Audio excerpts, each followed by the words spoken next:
Hi, Ryan from Metro Hobbies. Today I'm going to show you how to look after and maintain a very simple thing called a slot car. A lot of the time people don't realize that these little things, because of the tracks being set up on carpet and so on, do pick up a lot of fluff and hair, dog hair, all that sort of stuff. It wraps around the axles and slows the car down for starters, but if it continues to build up without being maintained, eventually the little motor inside will strain and burn out. It's very simple to do. All you need to do is get a Phillips type screwdriver.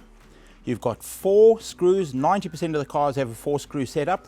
Just undo the screws simply by screwing them out.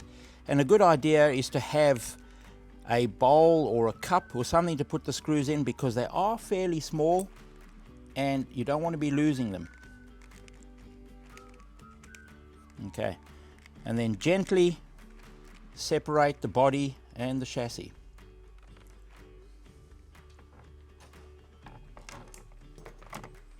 There generally is a lot of built up fluff around axles and motors and such alike, so just with an ordinary pair of tweezers, just gently get in there and remove it.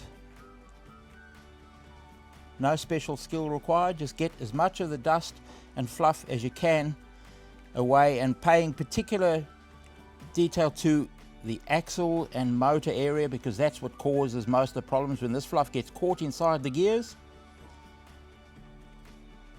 it will kill your car.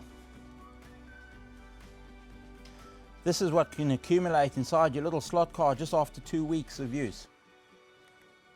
Pay particular attention to the build-up around the gears, because if you don't clean that off properly, those gears can seize up and cause the motor to burn out.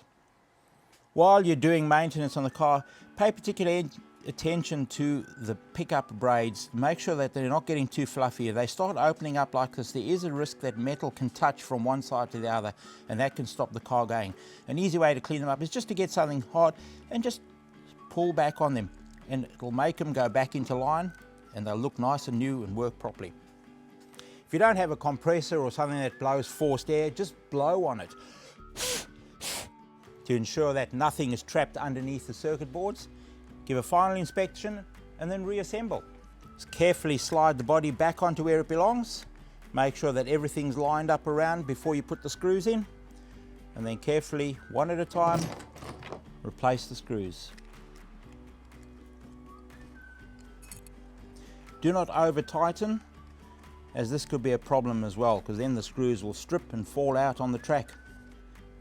And that'll keep your car going fast and keep you happy for a long, long time.